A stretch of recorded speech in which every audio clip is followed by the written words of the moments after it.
Estamos de volta para a segunda parte da Comissão Executiva, um programa feito em colaboração com ordens economistas. Estamos a falar do regresso das ações, um início de ano extraordinariamente positivo para as bolsas, não só em Portugal, um pouco por todo o mundo. Junta-se a esta edição também da Comissão Executiva o Tiago Cardoso, em direto da XTB. Tiago, obrigado por estar em direto nesta Comissão Executiva. A pergunta que lhe faço é: que leitura faz deste início de ano 2013 na vertente maior risco das bolsas? Bom dia.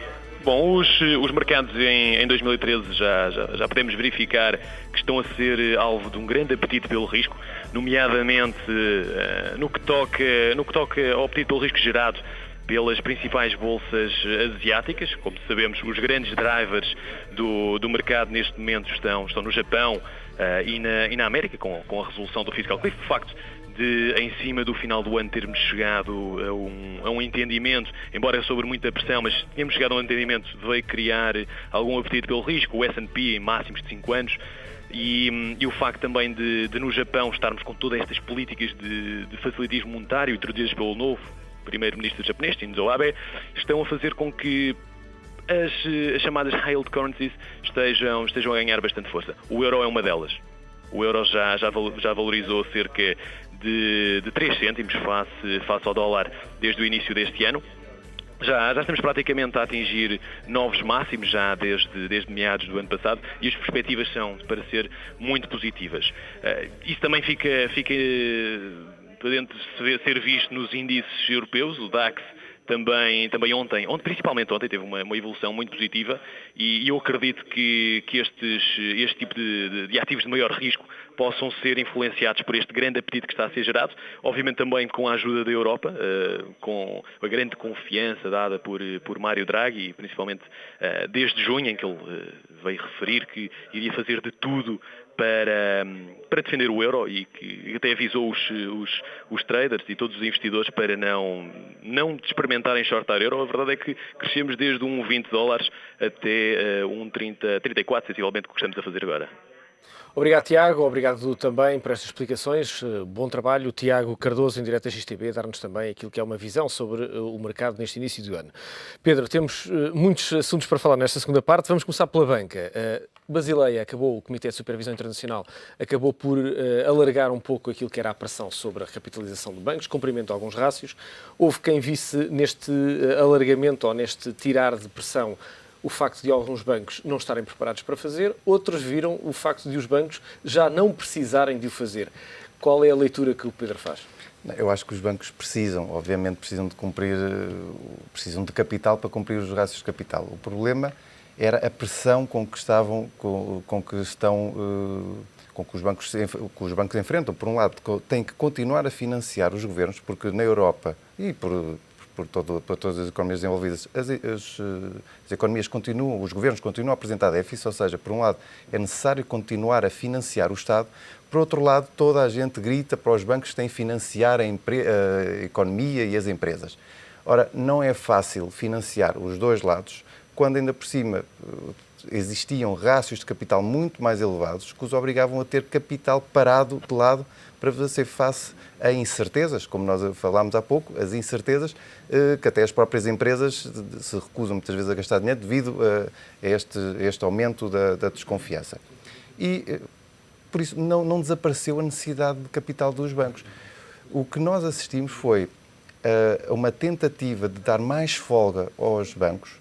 Porquê? Porque os bancos precisavam de que os acionistas realizassem aumentos de capital, algo que é muito difícil neste momento. Nós vimos que, mesmo em Portugal, os principais bancos viram-se e desejaram-se um pouco para que os acionistas pudessem acompanhar o aumento de capital, e no caso do Banif, a captação de novos acionistas está a ser um pouco complicada, não é fácil colocar 450 milhões de euros, e depois que quis retirar a pressão da venda dos ativos que os bancos tinham. Ora, como estimavam-se que os bancos ainda precisavam cerca de 1 trilhão de euros até 2015. 1 trilhão de euros é muito dinheiro, é a soma dos dois LTROs que o Banco Central Europeu fez o ano passado e em dezembro de 2011. Ora, ao retirar esta pressão, a expectativa é de que os bancos possam ter mais tempo e vender melhor esses ativos, não estejam tão pressionados e consigam realizar mais dinheiro. E é no meio disso que veio este abrandamento dos critérios de Basileia III, é tentar dar mais uma folga. Porquê? Porque todos os agentes económicos ainda precisam de crédito. Não há nenhum setor especificamente que tenha um excedente por aí além. No caso português, só as empresas exportadoras são as únicas que crescem.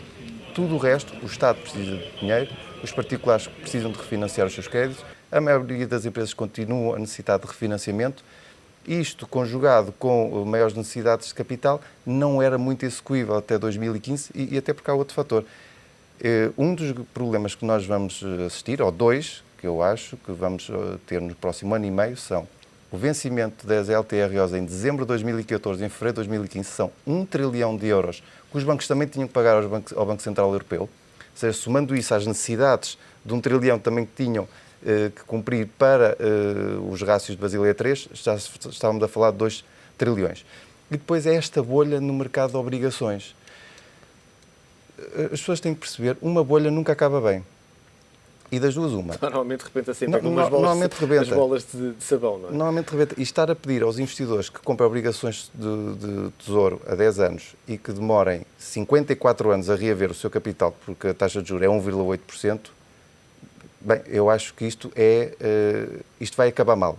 Porquê? Porque essas obrigações de tesouro vão ter que ser refinanciadas pelo Estado, a não ser dos Estados, a não ser que eles tenham excedentes. Não é previsível que os Estados tenham excedentes nos próximos anos. Existe a regra de ouro, que a Europa está a tentar implementar a partir de 2016.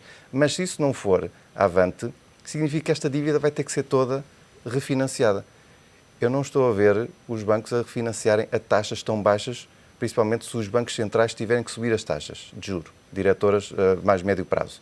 Porque, no caso dos Estados Unidos, as taxas estão a 0%, meio a 0,75% na Europa. Isto também já não há muita margem para se baixarem as taxas. E depois há outra questão. Eu não sei até que ponto é que estas obrigações que estão muito sobrevalorizadas, pelo efeito também das intervenções, no caso da Reserva Federal, 85 bilhões por mês que estão a comprar de obrigações, não sei até que ponto é que elas não vão acabar por ficar nos bancos centrais. Porque são os únicos realmente que podem aguentar 54 anos, 100 anos, 200 anos para receber o dinheiro dos Estados. Porque a iniciativa privada e os bancos, infelizmente, não podem aguentar este tempo todo. Não deixa de ser perverso colocar os bancos centrais a financiar os próprios Estados. Não numa situação de emergência, mas numa situação estrutural. Mas é isso que nós estamos a caminhar pouco a pouco nesse sentido. Não é fácil, ou não vai ser fácil, a Reserva Federal diminuir o seu balanço de mais de 3 trilhões de dólares, que na realidade é tudo composto por dívida americana. Não é fácil o Banco Central Europeu diminuir o seu balanço de também 3,4 trilhões de euros. E esta dívida, se pensam que pode ser repassada aos bancos, estão muito enganados. Não é possível, porque os bancos, para além de necessitarem de capital, não têm capacidade de comprar as obrigações que foram repassadas aos bancos centrais. Taoufik Rekibi, 2 pontos que também gostava de ver nesta Comissão Executiva e pedir a vossa opinião, tem que ver com Estados Unidos e Europa. Estados Unidos numa situação cada vez mais percolitante, com republicanos e democratas a não se entenderem. A Fitch dizia esta semana que o rating máximo está de facto em risco, pode revê-lo a breve prazo. Isso também já sabemos por parte da Standard & Poor's. Há de facto aqui, juntamente com a Europa, ao longo deste ano de 2013, sinais de eventual otimismo, mas fatores de risco muito importantes. Há fatores de risco muito importantes. O que está acontecendo nos Estados Unidos não é necessariamente positivo para a Europa. A prova disso é a valorização permanente nos últimos tempos do euro face ao dólar, que penaliza as exportações. E nós sabemos que o mercado europeu interno está cada vez mais estreito e que nós precisamos cada vez mais de exportar, e isto nos penaliza imenso. Em segundo lugar, o próprio mercado americano, por a recessão relativa que está a se verificar por as taxas de desemprego, apesar de ter havido alguns sinais positivos nos últimos tempos, torna-se menos propício para exportações europeias, independentemente mesmo do próprio valor do ouro. A própria recessão na Europa limita, digamos, as margens de manobras internas. Portanto, pense que qualquer efeito negativo na economia americana traduzir-se-á por penalizações na economia europeia, a não ser se a Europa conseguir diversificar suficientemente os seus mercados externos, se virar para outros mercados emergentes, mas aí somos 27 países a pensar exatamente o mesmo e não sei se haverá espaço para todas as economias para poderem sair um pouco, quer da crise interna dentro do espaço europeu, quer na crise que se verifica quer nos Estados Unidos, quer na própria Europa. O próprio Japão também não está imune relativamente a problemas futuros que venham a acontecer. Parece que estão neste momento com um programa muito ambicioso de desenvolvimento econômico, mas que vai se traduzir por um endividamento ainda maior. O Japão tem um goodwill relativamente aceitável no mercado internacional, mas o rácio de endividamento não deixa de ser muito preocupante. Eu acho que é muito difícil saber o que vai se passar. Estados Unidos sofrem sempre de efeitos sistémicos daquilo que acontece no mundo, porque estão em todo lado. Se realmente a situação nos Estados Unidos vai se estabilizar ou não nos próximos meses, se vamos reatar com o crescimento, se o desemprego vai baixar, se o endividamento dará sintomas, digamos, de controlo, é muito difícil dizer. Ana Paula Serra, chegando a Portugal, estamos a tentar passar pelo buraco da agulha e regressar à normalidade, mas também, voltando aos mercados, mas tem havido de facto sinais positivos. A Irlanda conseguiu colocar algumas emissões com sucesso, Espanha durante esta semana também o fez, nesta quinta-feira. Portugal está a tentar regressar aos mercados, a Caixa Geral de Depósitos também fez uma emissão com algum sucesso. O que é que Portugal terá de fazer nos próximos meses para conseguir de facto financiar-se, se é que é possível, de forma normal nos mercados financeiros?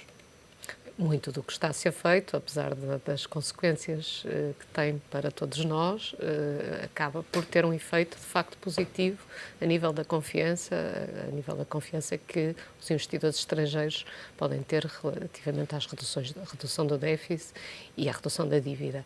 E que muitas vezes são indicadores que são tomados independentemente daquilo que depois nós sentimos a nível do nosso rendimento disponível. Julgo que está nesse aspecto, os indicadores são bons ou têm vindo a melhorar e os investidores olham para eles. Julgo que também estará a ser feito um trabalho importante de comunicação daquilo que se tem vindo a realizar e do que se pretende fazer em termos de reformas. A esse nível, o roadshow que anda a ser feito para apresentar os recentes desenvolvimentos, acho que pode ter, de facto, resultados muito importantes.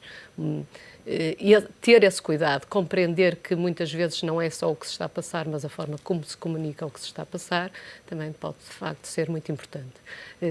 Tenho muitos colegas pelo mundo que volta e meia me mandam mensagens a dizer não tenho ouvido falar sobre Portugal, isso é muito bom, mas no sentido de que nos últimos tempos tudo que se ouvia dizer era de facto mau.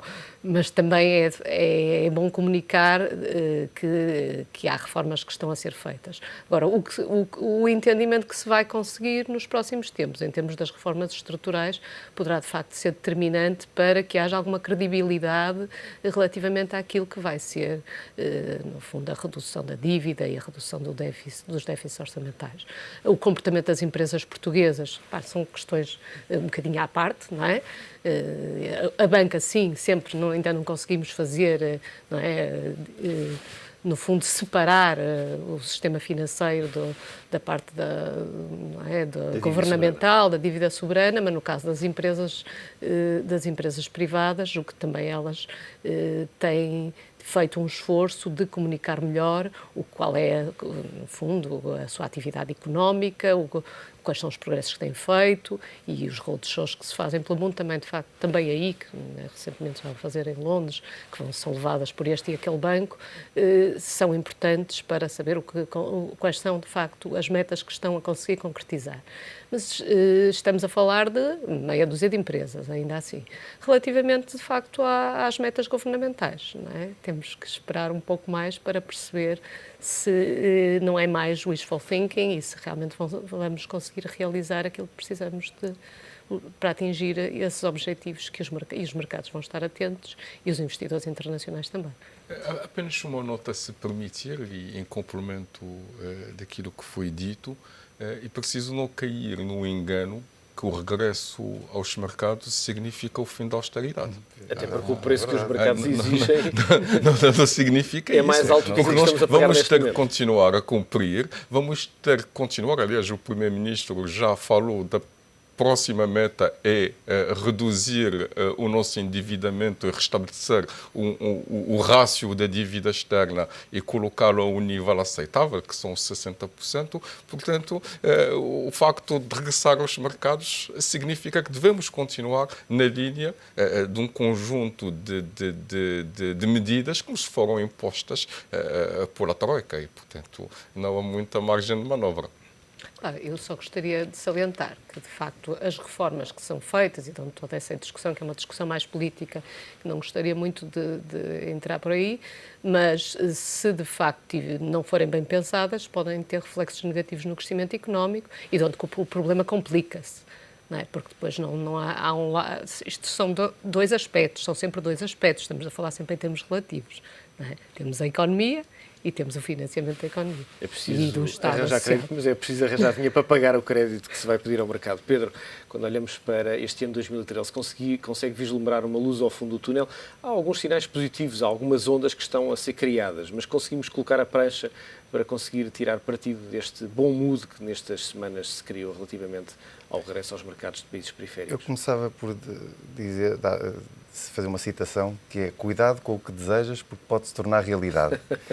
E às vezes, isto na sequência do que disse o meu colega, que é o facto de todos nós estarmos agora ávidos e a pensar que queremos voltar aos mercados o mais depressa possível.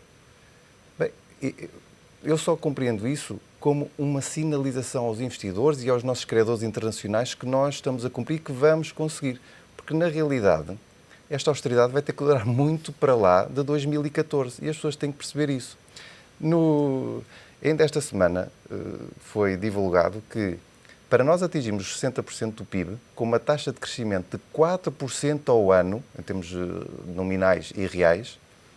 Esses 4% neste momento é quase um sonho inatingível. Considerando 2% de inflação e 2% em valor. Crescimento real. Pronto, mesmo assim os 2% já são complicados. Só em 2035 é que chegávamos a 60% do PIB. Estamos a falar daqui a 22 anos. As pessoas não têm a noção da austeridade ou da contenção ou da mudança de hábitos que vai ser necessária. Do que é preciso percorrer. Do caminho é algo que não é. E eu, por isso é que às vezes, e também não entrando muito em discussão política, por isso é que eu às vezes, como cidadão, fico um pouco revoltado de não haver consenso, porque isto não é algo para uma legislatura, nem duas, nem três. É um ajustamento que, a não ser que se mudem os critérios, já não é 60% do PIB, passa a ser 100%. Pronto. Isso também é possível. Mas a manter-se o que está, as regras de ouro, os planos de ajustamento de todas as economias, mesmo da Grécia, não é possível as pessoas pensarem que o regresso aos mercados nos vai resolver o problema. É positivo, ou são positivos os desenvolvimentos que nós estamos a ter. No caso do BES ter conseguido emitir abaixo da taxa de juros do que Portugal pagaria no mercado secundário, se fosse emitir. No dia da emissão do BES, só foi 4,80, 4,70 e tal, Portugal estava nos 5%, há 5 anos. Por isso é que começa a haver aqui sinais que a economia, com a Bolsa e as empresas, destacam-se um pouco da economia e do setor e da noção de risco soberano. Começa-se aqui a destacar um pouco estes dois riscos, o que é positivo para as empresas. Agora, os sinais que estão a ser dados são positivos. Eu acho que em 2013 nós vamos ter uma evolução da confiança, uma evolução positiva. A economia real, mais uma vez, não. Temos que destacar estes dois fatores. E porquê? primeiro pelo apoio que vem dos nossos parceiros europeus, por parte do Banco Central Europeu, mas também, quer queiramos, quer não, é devido à perseverança do Ministro das Finanças em cumprir o que foi acordado. Se nós começássemos a incumprir sucessivamente, se não passássemos nas avaliações, nós não recebíamos o cheque da Troika. Ainda esta semana recebemos 878 ou quase 900 milhões de euros do FMI. É isto que as pessoas têm que pensar, é que nós ainda estamos dependentes do cheque que vem de fora. E apesar destas emissões serem bastante positivas, nós temos um estoque de dívida pública de 200 mil milhões de euros. O Estado esta semana financiou-se em 2,5 mil milhões, ou seja, 1,2% do que nós precisamos. Nós precisamos de muito mais. A dívida que nós temos dos últimos anos é gigantesca. E para pagar nos próximos anos, para fazer o rollover desta dívida, o reembolso e emitir novas obrigações, são necessários montantes que nós sozinhos não temos capacidade. Por isso é que eu acho que após este plano de ajustamento financeiro, nós vamos ter um plano de transição onde nós vamos ser ajudados, porque isto é como um doente, nós estamos no hospital, a soro, não podemos sair e caminhar e começar a correr. Pedro Lino, Tófico Requibi, Ana Paula Serra, foi um prazer contar convosco nesta edição da Comissão Executiva. Desejo-vos o resto de uma boa semana. Fica por aqui a Comissão Executiva. Falámos do regresso às ações, numa altura em que, de facto, muita gente está a pensar, ou já o fez, regressar a estes títulos de maior risco. Aproveite este fim de semana. Fica por aqui. A Comissão Executiva regressa na segunda-feira. Bom dia.